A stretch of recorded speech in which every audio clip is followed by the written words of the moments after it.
I cannot actually point out something, very specific as my success mantra. I would say my determination and the consistency that I maintained for all these years. I had invested nearly 3 to 4 years of my life into civil service exam preparation. So the consistency I maintained and the determination and confidence that I had in myself, I think are the two important factors that helped me reach this rank.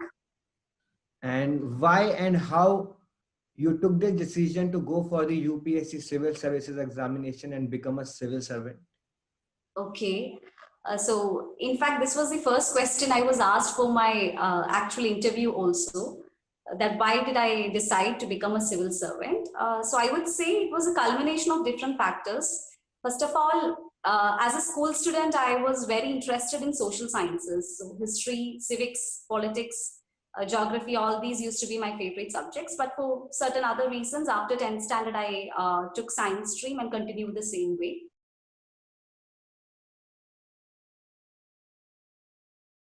But then I always had this long lost love for social sciences. So finally, when I got a vacation after completing my final year of MBBS, I tried to read and reacquaint with all those subjects that used to be a big part of my life back in school.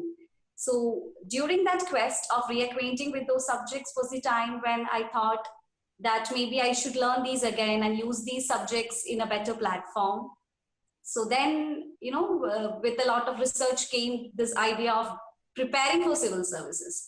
So I loved the syllabus, I loved the way the exams conducted. So the preparation for the exam was something which attracted me, which excited me. So that was one. But then I knew that preparation isn't what this is all about. There is a big job, a big responsibility that will fall on my shoulders once I crack through.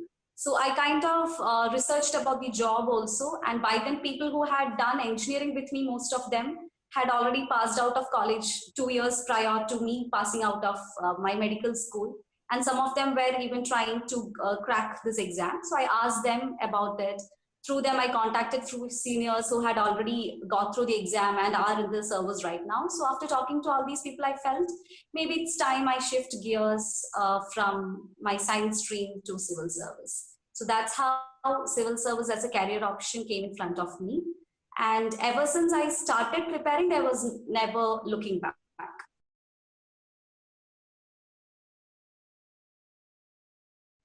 Source of inspiration, I would say both my parents are government servants. My father works with the state government and my mother works with the central government. So in that sense, I could see the kind of implications which a service like civil service could have on the larger society. So, and I also grew up with the perks and securities that come up with being in a government setup. So all those, and the fact that I'll get to do a lot of things which I wouldn't otherwise get, or the kind of opportunities that civil service provide you, those are the kind of opportunities which you might not get in another job. Other jobs could turn monotonous, but this is going to give me a very diverse platform. So there was that there was that awareness as well. So all that together helped me stay motivated and go for what I wanted.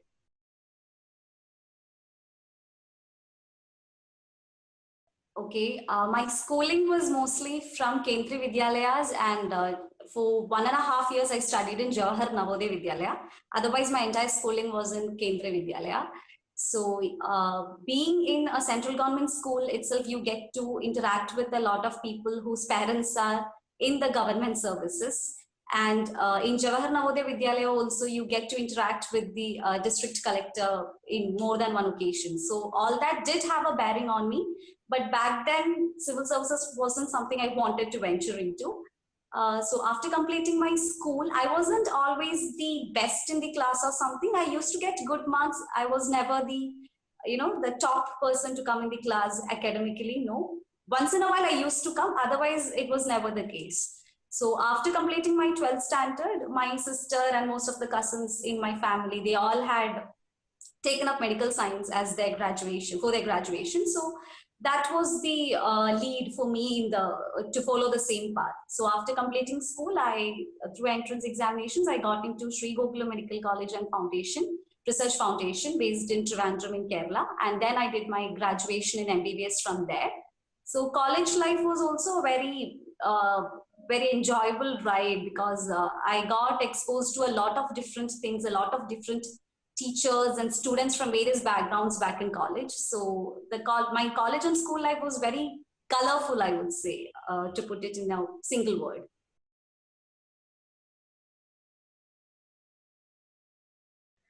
Okay, so I started out in 2016. So I had completed my house surgery in early 2016, and then I just had a couple of months left before prelims back then. So I tried to mug up a lot of things and do whatever is possible in that small period of some 2 to 3 months, and then I gave my prelims. So I knew that my chances of clearing through that particular examination is difficult because I am not prepared enough. And the final mock test that I had written before 2016 prelims, in fact, I had scored only somewhere around 80 or 90. So I was sure I'm not going to get through, but then I thought I'll give it anyways to understand the pulse of the examination and to, I will get some insights that will help me improve the next time. But then when the results came, I actually got through. And after the examination itself, when I checked my scores, I had somewhere around 130.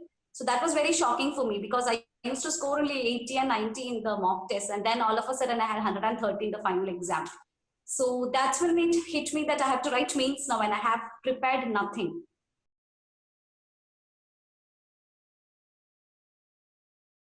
But then one reason why that happened was because 2016 preliminary paper was heavily on the current affairs side.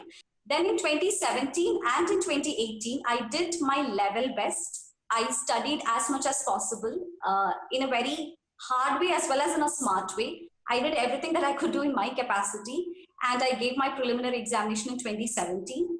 So I was expecting to get through, and when I checked the scores also, I had somewhere around 105. So I was expecting to get through, but when the result came, surprise, surprise, I didn't get through, and it was a little bit of a shock for me. Then I was like, fine, maybe there was something wrong. I'll make everything right. I'll set everything right and give it the next time.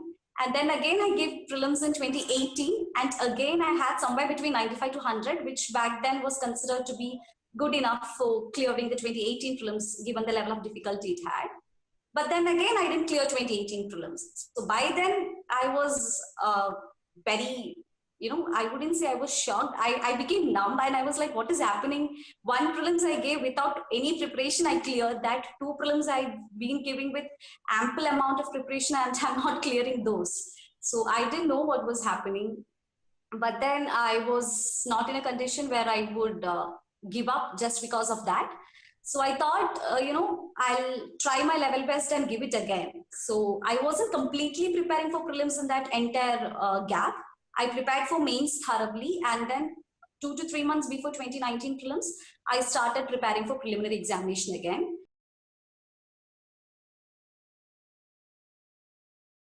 So when I saw the 2019 preliminary examination paper, I felt it is on the easier side when compared to 2018 paper. So that was a relief for me.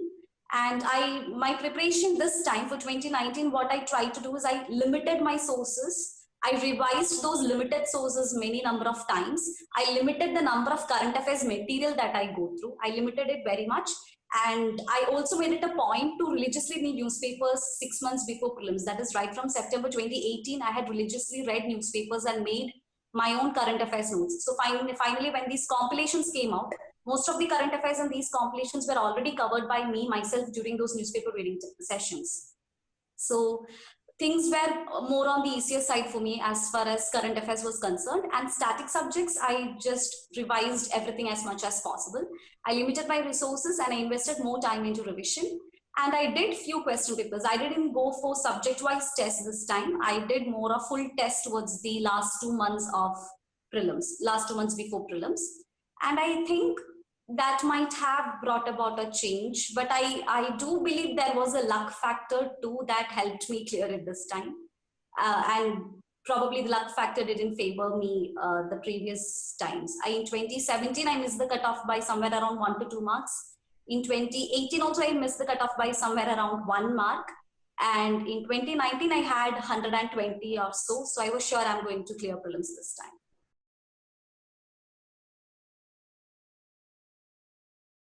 So when my second prelims went down, I actually took a break from my exam preparation. I joined a private hospital based in Kerala here, and I was working with them for around 5 to 6 months. So that was a proper break because I didn't prepare anything at that point of time. Then I came back and I did preparation for 2018 prelims, but then that also went down. Then I again took a break for 2 to 3 months.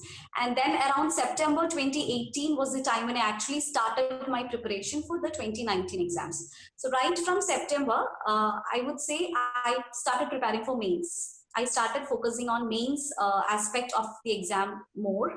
And since then, I had made it a point to religiously read newspapers. So whenever it wasn't the physical one, it wasn't the hard copy of the newspaper. I had the Hindu application with me. So I used to open the app every day in the morning, go through, there are different sections in that. OPED is one section, society is one section, national news is one, international news is another. So I used to go through these sections and check whether there are any articles that are relevant for the exam. If so, I would invest enough time on that and read those articles, try to understand the language, the vocabulary, the way how the article has been organized and the points within, and try to retain as much as possible. It's not possible to retain the whole thing, but then yeah, whatever is possible, whatever can help me for the exam, I would try to retain as much.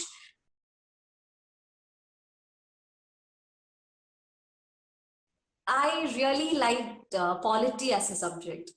I really liked, it's not because of, initially I did struggle a lot with polity, but then later actually so after my second preparation, when my 2017 prelims went down, I told you I took a break and joined a particular hospital. And after that, after resigning from that particular hospital, I decided to join in some coaching center, do a PCM, enroll for some PCM batch and do things the right way or do things the way most of the students do.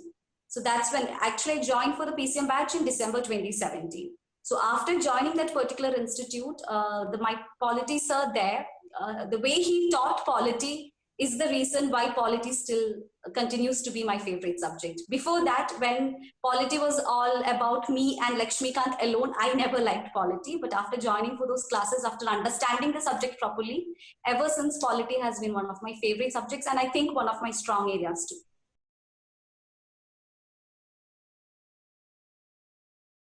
Okay, so as I mentioned before joining this particular coaching center where I enrolled for PCM batch, most of my preparation was between the standard textbooks that most toppers give out and me. It was just me reading them and trying to understand as much as possible. After joining this particular coaching center where I did my PCM batch, my preparation was mostly based on the classes that the teachers there used to take. Most of them were senior aspirants. So yeah, their classes, the notes that I used to write down based on that classes and the value addition that I used to do by my extra reading. So those notes were my major focus areas as far as preliminary examination is concerned. So for be it history, be it geography, be it environmental sciences, we had the class notes which they gave plus the printed notes that I received from that institute were kind of summaries of all the NCRTs and all other standard books which are in the market, which are available in the market. So for me, that eased my job of making my own notes and putting a lot of struggle by going through different textbooks. So for history, geography, and environmental sciences, that was how things went. For polity, class notes and Lakshmikant played a major role. Then coming to science and technology, I didn't study a particular static book for science and tech. Most of the questions that I answered in science and technology came from whatever science I studied back in school and the science and tech material you get in the monthly current affairs compilations. Yeah. Okay. My words of wisdom would be that believe in yourself, trust yourself, trust your journey, trust your efforts. It might take you to different destinations. The destination may not always be, the final rank list and your name in it. It could be anything, but then trust your journey because this journey is going to make you a much, much better person, a much, much better version of yourself. So you're going to come out in flying colors no matter where you reach. So trust your journey and be very honest and have integrity in your preparation.